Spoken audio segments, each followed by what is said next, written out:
afternoon, Technation. Welcome to Webinar Wednesday. We are excited to have over 250 registered attendees for today's webinar, which is eligible for 0.1 CE credits from the ACI. Let's get started by giving away one lucky attendee a Technation Tour t-shirt for answering this trivia question. Which actor became Governor of California in 2003? Answer now using the questions feature on your dashboard. While you're answering, I want to invite everyone to join us for the MD Expo, which will bring together CE professionals from across the nation to New England for 3 days of learning, networking, and the latest advances in technology, products, and services. Registration is still open, but you only have a couple days. You can get your complimentary admission by using the VIP Pass Compliments of Conquest Imaging found in your Webinar Wednesday workbook. All right. And the winner of our Technation Tour t-shirt is Walter Stereo. Congratulations, Walter. The correct answer is Arnold Schwarzenegger. Technation would like to thank our sponsor, Conquest Imaging.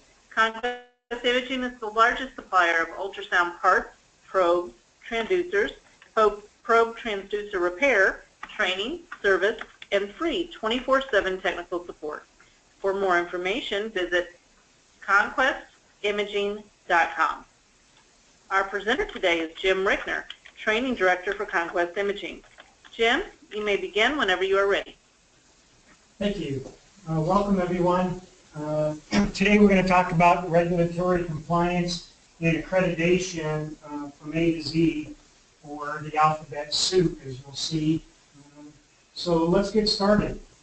We have several regulatory agencies that we are going to discuss today.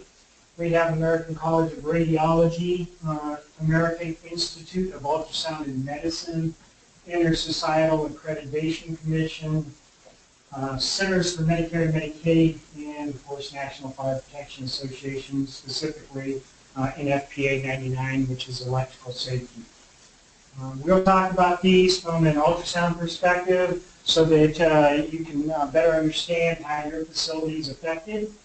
So without further ado, let's get started. We'll start talking with AIUM. AIUM has recently partnered with ACR, and it goes on to talk about how sufficient training is a pathway to musculoskeletal ultrasound practice accreditation. It's also for breast ultrasound and other forms of ultrasound.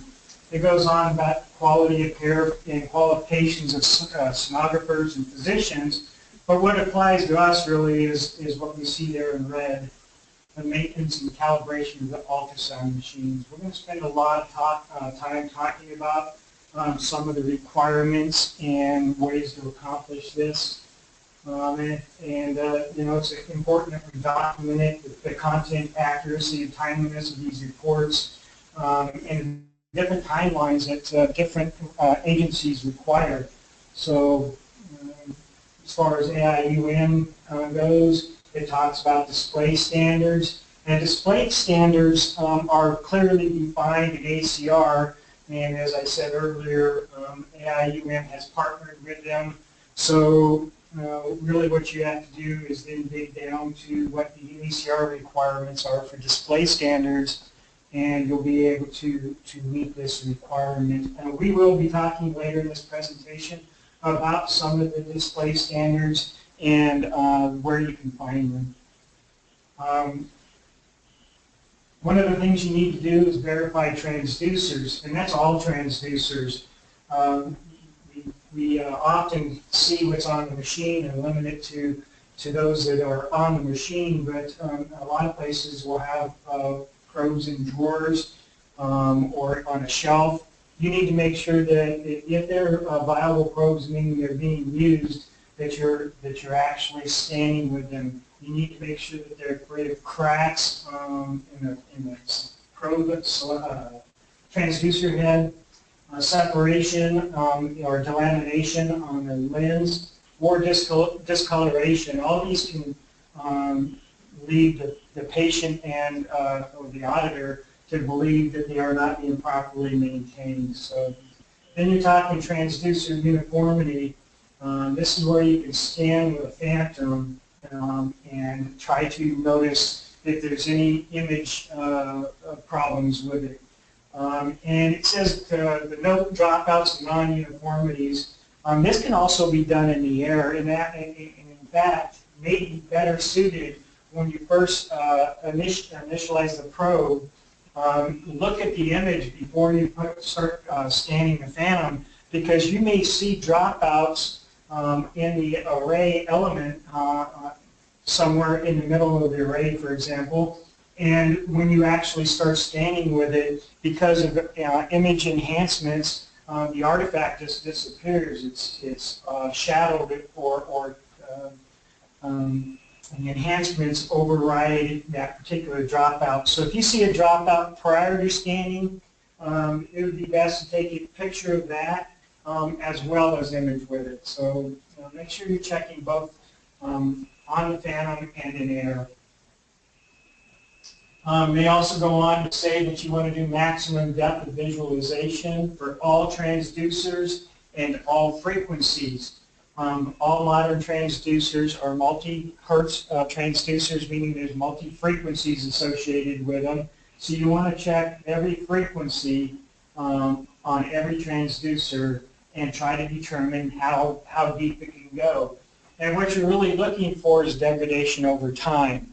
So as you start this process, you're saying January, you do a PM and you check all your transducers at all your frequencies and you record the depths. You come back 6 months later and do this again, and you see that the probe or a particular probe is not penetrating as far.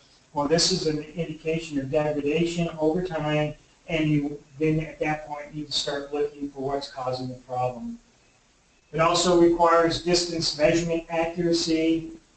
On your phantom you have, on your phantom you have high contrast targets that actually have points measured on them for you that tells you that these two high contrast objects are 2 centimeters apart. So you use your calipers and you measure those two high contrast objects that are 2 centimeters apart and see if the ultrasound accurately reports it. And you take a hard copy printout of that.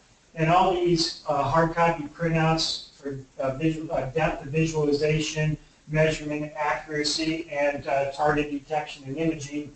If you're doing it, you need to have hard copy printouts left with every system. So then you go on to target detection and imaging. It's optional. You, at this point, use low contrast objects and you try to evaluate the resolution. Again, using a phantom is a very, very important tool. It's really not possible to work on an ultrasound system without that particular tool, especially if the customer is talking about a image quality issue. So you need a phantom to work on ultrasound. So now we move on to IAC, Intersocietal Accreditation Commission. They just have some simple standards. You'll notice that these are much less detailed as opposed to AIUM. They tell you to record the method and frequency of any maintenance on the ultrasound. So they don't tell you that you have to do this once a quarter, once every 6 months, once a year. They just say that you have to have it in writing what your method and frequency of maintenance is for your particular department. I think it's important for you to understand that these accreditations and regulatory compliance is not necessarily throughout the entire facility. For example, if you're talking ACR, that may be only in your radiology department or your women's center for breast ultrasound. So it doesn't necessarily mean if you're ACR accredited in your women's center that your whole hospital is ACR accredited. So keep that in mind. You have to go from department to department to understand what regulatory compliance you're trying to adhere to or accreditation you're trying to adhere to. So anyway, you record the method and frequency of maintenance. You have to establish and adhere to a policy regarding routine safety inspections. They don't tell you, again, they don't specifically define what types of inspections you're supposed to do, safety inspections. They don't say if it's electrical safety, mechanical safety.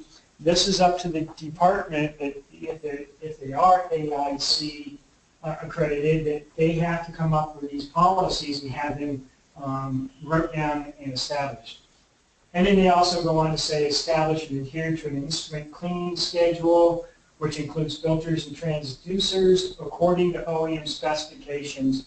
So again, this is where you have to go out and get to your service manual to find out what the OEM requires as far as cleaning schedules. An example of this is Logic and Unity 9GE systems. They tell you there's no annual PM requirement, but then they go on and give a list of things you need to do, and one of them, as an example, is clean your filters weekly. Well, there's your schedule that you need to do for filters. So you have to have, if you're trying to comply with OEMs, you have to have a thorough understanding of what their requirements are, and they differ from manufacturer and model. So please feel free to call us if you don't have that information. We would be happy to provide it for you. Also, we're moving on to CMS standards. The CMS, Medicare and Medicaid, they have some very wide, nondescript things you need to comply with also. Must evaluate systems in accordance with OEM specifications. Again, you need to go out and research not only the manufacturer, but that particular model, because they will vary. And that's what the next line says. OEM specifications change based on system model. And you need to refer to the service manual to make sure you're in compliance with that particular manufacturer. Then we move on to another regulatory compliance, which is their NFPA 99 electrical safety, which is another one that's very difficult to understand. It differs again from OEM to OEM, and for that matter, model to model. And I'll give an example is GE consistently requires an FPA 99 electrical safety on all models that they make.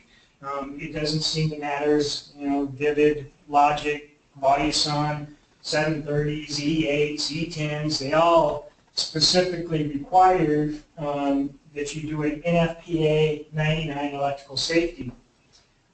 Whereas Philips on the IU 2233, in their service manual, they do not give you an indication of what standard they want you to comply with. So there again, knowing which model will really help you. And if they swap that up again, we talk the HD11, the advisor, they go ahead and tell you, it's an FPA 99. So you really need to know the models, not just the manufacturers, because they do vary. NFPA 99 electrical safety is probably the best way to go for every ultrasound system, whether they dictate that you have to comply with that or not, because you become consistent at it. And they can't say, well, the GE you did it on, but the 2233 you didn't do it on. It's probably better just to comply with it.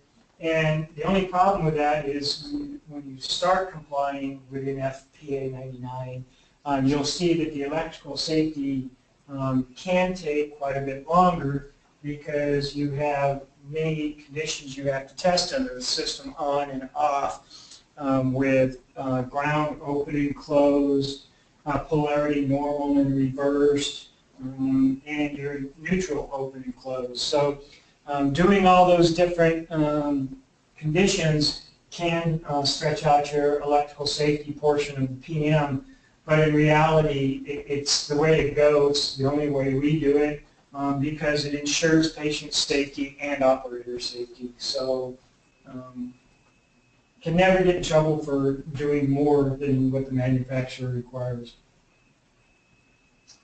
And let's talk about ACR accreditation. This is really important to understand. All the others accreditations, with the exception of AIUM, which says they have partnered with ACR, are pretty vague in what they require. ACR is definitely not vague. They have very specific requirements that they want you to comply with, and we're going to talk about those because when it's all said and done, when you're talking the alphabet soup of accreditations, AIUM, ACR, IAC, whoever you're trying to comply with, if you do an ACR PM, you'll meet the requirements of all other accreditation. So knowing what the requirements for ACR and meeting those requirements will clearly put you at an advantage over any of your accrediting agencies. The accreditation program involves acquisition of clinical ultrasound images, and this is not insignificant. Qualifications of the personnel, physicians and technologists are pretty extreme. You cannot take a sonographer off the street who's been a sonographer, say, for 5 years, and bring him into an ACR accredited facility and just put him in play. They have to go through a qualification program that includes, I believe it's 200 studies on real patients, and they have to be reviewed by a physician who is ACR accredited. And it says physicians have to go through this too. Theirs is up to 500 studies that are being reviewed. So it is quite the program as far as getting accredited, ACR accredited. You have to meet some very stringent requirements. Submission of physician reports related to the images, and you have to have a quality control program for each ultrasound system in the facility. I really don't like the word facility again, because that makes people believe that if you're ACR accredited in ultrasound, that the whole hospital is ACR accredited. What you really need to do is change the word facility to department, because ACR could be only in the Women's Center, where your radiology department may or may not be accredited. And cardiac really doesn't fall under the radiology department. That's where they'll go into the IAC more likely. So you have to understand that this is department by department, not for the overall facility. We've had some accreditation changes over the last couple of years, and I'd like to highlight some of those so that we understand where we're at today. As of 2016, they say they came out in 2014 with new forms, new testing verifications, and new mandatory frequency of testing. So we're going to discuss that. And they've also made additional changes just this year that surpass or override some of the requirements of 2014. One of the requirements that we have to do is system sensitivity and penetration testing, and the parameters are pretty specific. And the reason for that is if you come in January and engineer A does a ACR accredited preventative maintenance, and they set it up in a very specific manner, 6 months later a different engineer comes in. If they don't set the system up in the same manner, you're going to get different results. They can look like degradation over time, when in reality it's because they didn't set the system up the same. So ACR says, well, we're going to get rid of all that. We're going to make it so that it can't be, it's not possible for you to set it up differently. They give you very specific ways to set it up. Now, this is a list of what they say, but one of the things you have to understand is they don't mention two things. But it's important that you do them. So out of these lists, you need to add the fact that you need to be in an OEM preset, meaning it's not a customized preset that the ultrasound sonographer or technologist set up. It has to be one that the OEM created for the system. It also has to be an appropriate preset, meaning if you have a linear probe, you don't want to be in an abdominal preset, because linear probes aren't used for abdomen studies. They're for vascular, for thyroid, breast, musculoskeletal. So you need to use an appropriate preset where you start the baseline of this probe. So, and then you have to do it in all frequencies. Once you're there, one thing that they give you then is the list. Maximum transmit power, proper gain, and time gain control to produce an image in the far field, because we're trying to see how far this particular probe at this particular frequency can penetrate. And the transmit focus, which means a single focal point set as deep as possible. And when you set the system up that way, you'll have the maximum depth of visualization represented on the screen. And then you measure that using your calipers, and you report that level of penetration. So they give you very, very specific guidelines on how to set up the system and the probe in order to get this penetration testing and sensitivity. Please don't over-report penetration. We have customers that come in, and when they're talking penetration, they're using the hard objects that are very dense and give a very high echo, and they report that. Well, that's not an accurate measurement, because they are designed to be such a highly echogenic target that you're going to be able to see those much further, much deeper from a penetration perspective than you will normal cysts. So you use the correct targets on your Phantom and don't over-report. So anyway, maximum depth of visualization. Each frequency on an appropriate preset, max transmit power, proper gain and time gain control, and a single focus zone in the deepest area of penetration, and that will be your system's penetration capability. And here's an example of that. You can clearly see that this is only an error. We're not scanning the Phantom in this case because we don't have any objects there. But you can clearly see that at a certain point you start losing the image, and that's what the yellow lines really represent. It's called the noise floor. This particular probe at this particular frequency can just not penetrate any further. And that's what we're trying to determine here using the Phantom and objects to measure to. Image uniformity testing is another way that they want you to check their ultrasound system. And again, they're trying to find degradation over time. And when they're talking image uniformity, we're no longer worried necessarily about penetration. We're now talking about, is our image uniform so that we can see it? And how do you do that? You adjust the time gain control and gain settings to obtain an image as uniform as possible. And then you have to describe that. And what they do to make you describe that is they ask you 3 questions. The first 2 are combined into one question. Are there dropouts or vertical or radial streaks on your image? And you have 3 ways you can answer that. No, I agree, there are none of the dropouts, no vertical or radial streaks. Or you can disagree, there are slight non-uniformities, or I disagree, there are major non-uniformities. So you answer each one of these questions with one of those 3 conditions. It goes on, a reduction in brightness near the edges of the scan. So is the image at the edges darker than in the middle? And if that's the case, is it a major or a minor non-uniformity? So you have to report to it. If it's not present, if it's uniform from left to right across the entire image, then you say agree there are no non-uniformities. And the last one is there a brightness transition between focal zones. This is basically a line where you have your focal zone set, and it creates a line going across the image with it lighter or darker above or below that line.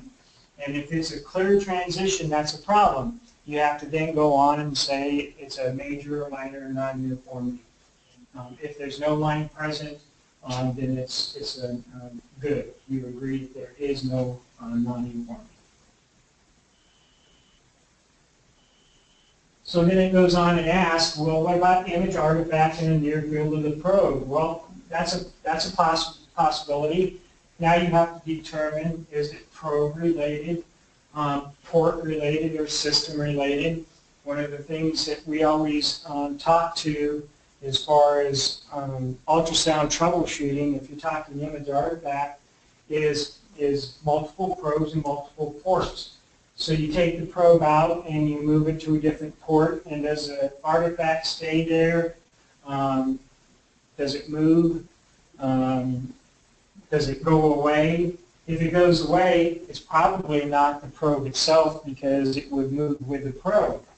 If it does move with the probe, you're probably talking to probe, so then you get a different probe and try that and see if that artifact is present on the other probe, and if not, then you troubleshoot it down with the probe. If nothing changes, you have multiple probes and multiple ports, and it's still present, doesn't matter what you do, there is probably something wrong with the system itself. When you're evaluating the probe, you have array problems, which are simple dropouts due to damage on the probe, normally from being dropped. So you need to look into a good visual inspection of the probe. The probe cable, how can you test the probe cable? Simply have it actively firing, actively scanning, and by wiggling the cable, much like you would do a power cord if you're doing a resistance test on it, you wiggle the cable. If there's broken cables in there, you'll probably see like lightning streaks going down in your image, and that's a problem. Excuse me, probably cable related. Probe pins and connectors, you need to evaluate those also. These are kind of a real problem when you start talking to it, because what happens is the sonographer sees a problem with the image, and what do? They take the probe out and move it to a different port to see if it's the probe or the port. And on the probe itself, it has bent pins and damaged connectors, so when they plug it into a different port, they damage that port. So now you have two damaged ports, and a damaged cable. Or then they try to see if it's on a different probe, if it's happening on a different probe, so they plug a good probe into a bad port and damage those pins. I had one customer that had 3 bad probes because he bent all the pins, and 2 bad connectors because he damaged the connectors by plugging the bad probes in. So make sure when you're troubleshooting that as you disconnect the probe and put it in a different port, evaluate that probe. They also have newer technology. They have what they call the micro pinless connectors. There's no pins on them.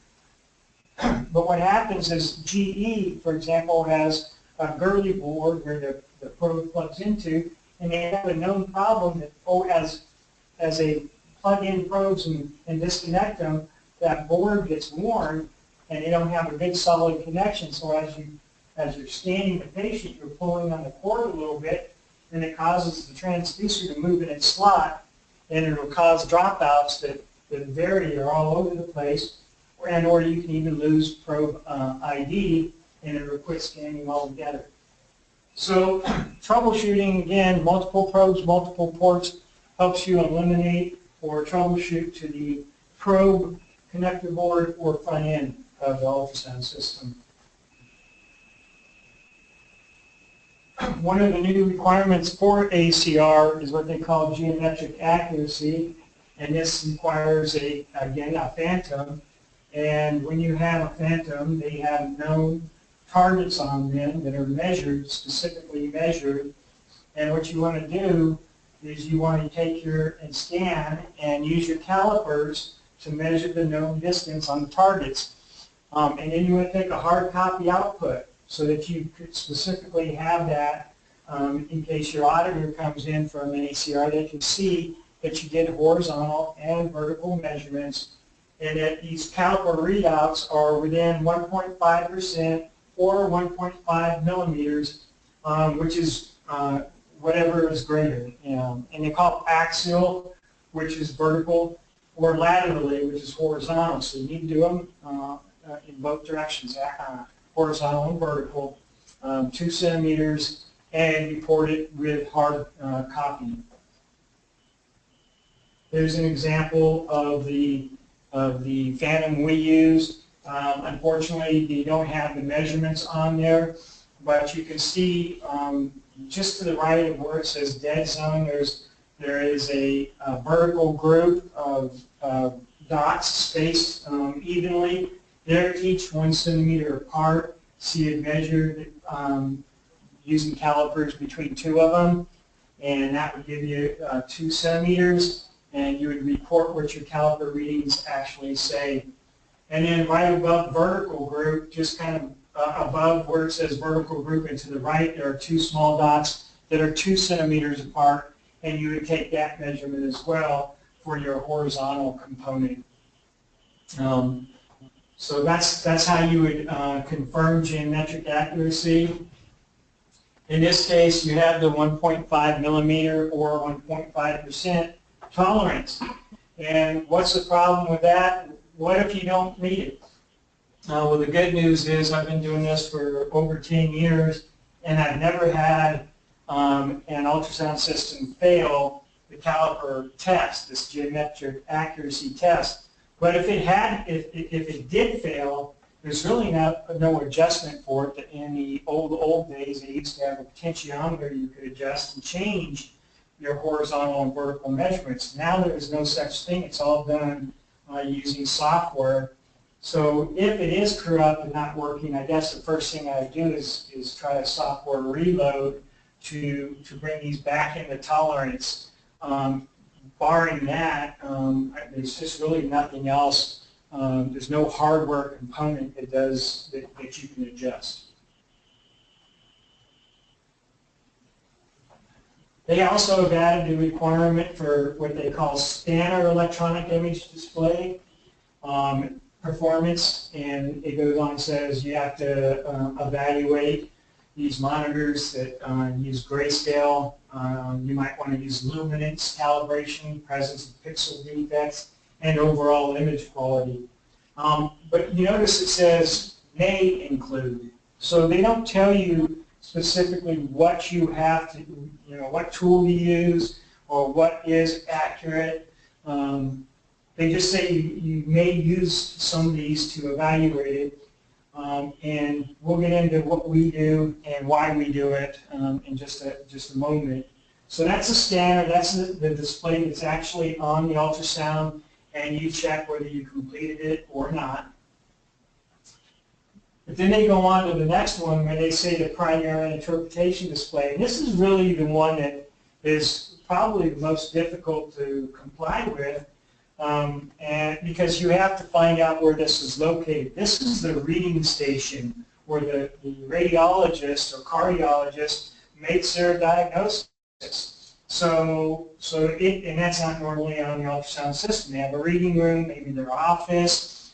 So you have to locate these different places that are being used to evaluate the images, and you have to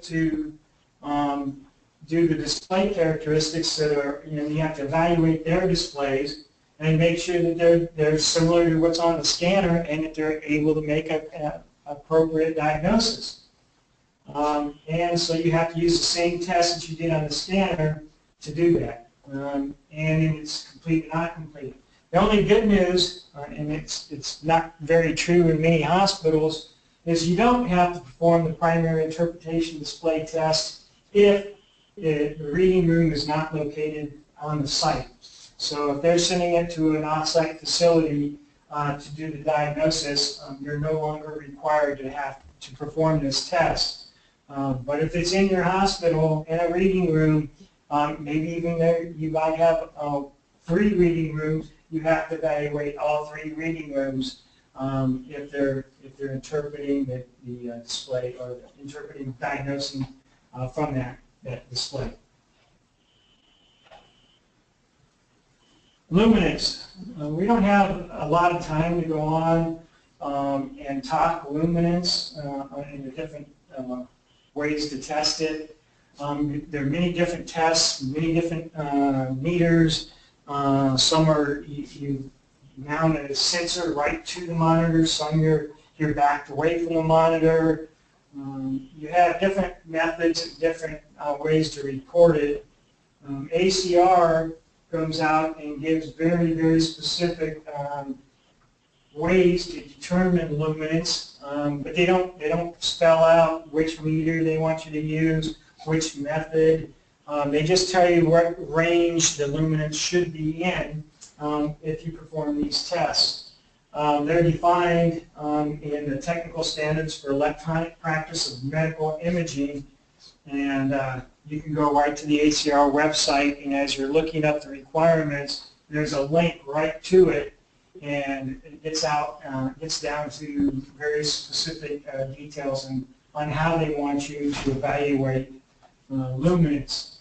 For the ACR requires 2 tests a year, or 2 PMs a year, and it recommends that this be done semi-annually. It requires this to be done annually. So if you're doing it, I recommend doing it for every PM that you do. Since you're doing it once a year anyway, you might as well do it the second time. It does not take a significant amount of time. Therefore, I recommend that you start doing it and just do it semi-annually every time you do an ACR accredited PM. They break down some of the things that they want you to do for a visual inspection on an LCD. They want you to evaluate brightness. They don't want it to be difficult to see or dull. They want color clarity. They define that as bright, brilliant, and dissimilar. They also want you to look at dead pixels. They don't care if the pixels are outside the image area. They're not going to dictate that anything be done. But if it's inside the image area where they're making a diagnosis, they require that to be corrected. And then you have a general inspection. Should not have any abnormalities in the display area. You should utilize the grayscale and make sure all shades of gray are displayed. So you need to make sure that's true. And whites should be white, but not blooming. You shouldn't have a glow going on here. It means that it's turned up too much. Then they have the assurance of electrical and mechanical safety. It's required on every system. It's 8 questions, and after you've done a few PMs on ultrasound, if you're complying with ACR and you're doing these 8 questions, you'll quickly memorize them. You need to make sure that all cords and cables are intact. You want to do a thorough inspection of the power cord going to the system from the wall. Make sure there's no broken wires, no damage to the power cord. You also want to do that for any, say, VCR, printer, DVI, or DVR. You need to inspect all cords and cables that are used on the system to make sure that they're not damaged. You also want to do an inspection on the transducers. That they're intact, that there's no cracks in the housing, stand head or connector, no delamination on the lens. Delamination on the lens, you'll see not so much in hospitals, they're pretty good about it, but a lot of ultrasound imaging centers, you'll see complete chunks of the lens missing, which opens up the possibility for shocking the patient, electrical safety hazard, and it will affect the quality of the image. They're intended, they are built to have this acoustic lens put on them, and when it's missing, it does degrade the image quality. So you want to do a thorough evaluation of every probe. Verify. The next 3 questions are all cleaning questions. All transducers are clean, all images, monitors are clean, and verify that the filters are clean. These 3 things are not something that you probably will write up your sonographer or your department for. You're going to go ahead and take care of it during a PM, but it is important that you educate your users. If an auditor was to walk into a room while the sonographer was out of the room, not scanning, and find, for example, a probe with gel all over it That's considered a patient health issue, and that's a fairly significant write-up because it's a cleanliness issue. And so you want to tell them about that. Say, hey, when I got in today, you were in the room, and I noticed that there was gel on the probe, and it's no big deal. I took care of that. I cleaned it up for you, but just know that if you were to get an audit and an auditor notices that it's a significant write-up, so you need to educate your users so that they understand that that's a significant write-up, patient safety. Then it goes on to say, make sure the wheel locks are in working condition. You need to know what working condition means. If you have a 3-position wheel lock, for example, one allows the casters to roll and swivel. You put it in a second one, and it allows the caster to roll, but it locks it. It doesn't allow it to swivel anymore. Or your 3rd position is with the brakes on. All 3 of those positions have to work as they were intended to. If one of them's not working, even though they don't say it won't lock, you can't get it to not swivel. But they don't take it portable. It doesn't seem like a big deal, but as far as ACR is concerned, it is. It also makes sure the wheels are fastened securely to the unit. Seems kind of like a, wow, really? Why would they require that? I can't imagine a system that they're taking portable that the sonographer would allow that caster to get loose. But that's a requirement. You need to check them. And the last one is make sure all accessories, VCRs, cameras, printers, whatever, that are on the system are fastened to it, not just placed on the back of the system. You have to have them physically fastened to the ultrasound unit. Those are your 8 questions. Again, you'll have to answer these for every unit or every system in the department. I said that they had new forms in 2014. Well, they added them. They're on the website. I know you can't read these very well. The intent is just to show you that they exist. And there are 3 different ones. One's the summary page. What we at Conquest did is we took these 3 pages and put them into our own format, which is fine. ACR doesn't mind you using your own format. And as long as you're capturing all the required information. So as you look at this, you go to their website and look at this, feel free to take the information that's required on each form and make your own form, or use their forms, whatever you prefer. They put them on their website. Here's an example of the second one, which is a ACR worksheet, page 1, and it tells you you're going to have to look at each transducer. It used to be that they only required you to do the 2 most commonly used transducers. That's changed. It's now all transducers at all frequencies. So we need to make sure that we're paying attention to that. So you'll have to complete this questionnaire for all transducers.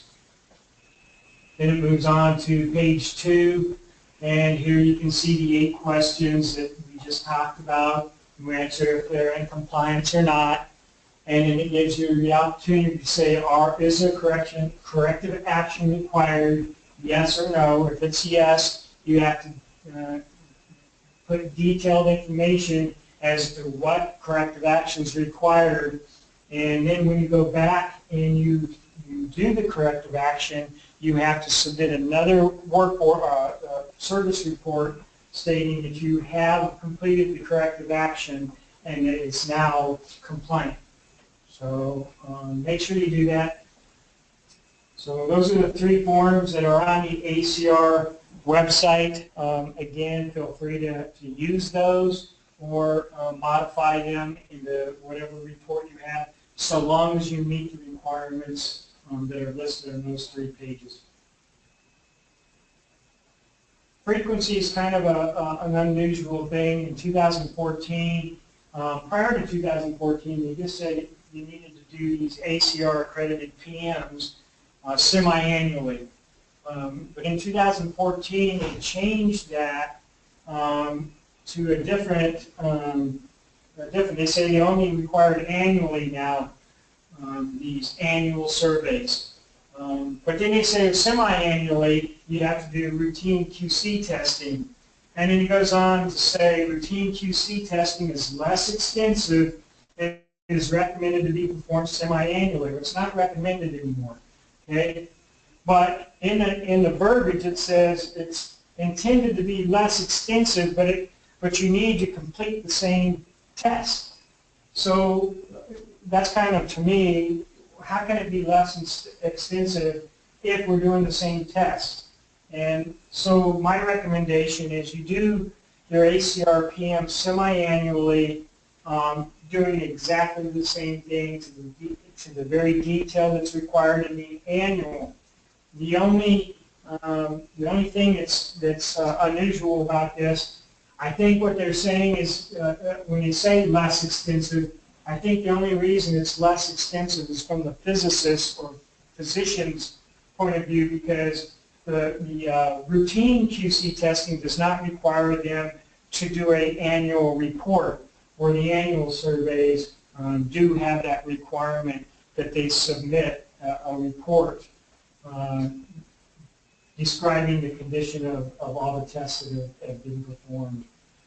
So it's a little confusing. Just keep in mind it is still semi-annual from a field service engineer's perspective, from a clinical service or clinical engineer's perspective. Biomeds, if you're doing ACR PMs, you'll do them exactly the same semi-annually, and you'll be covered.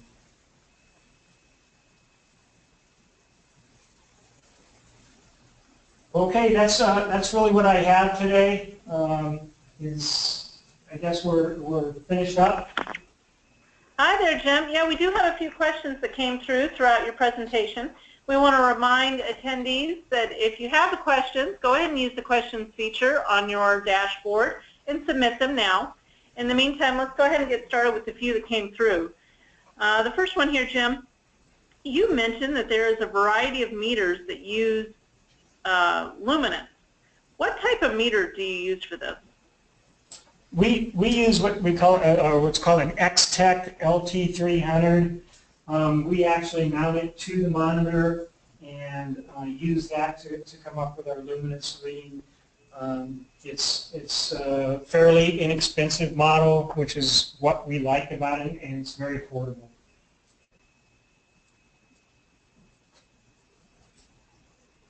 Okay, Jim, thanks. The next question we have that came through, what standard do you use to define the tests required for scanner and primary interpretation display?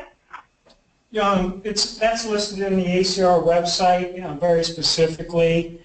It's standards for medical imaging, and they are held to a higher standard than normal manufacturers. So you can't just go out to your monitor's manufacturer and pull down what the luminance characteristics of that particular monitor are. You really need to go to that standards for medical imaging, which is a link right on the acr.org webpage, and they give very detailed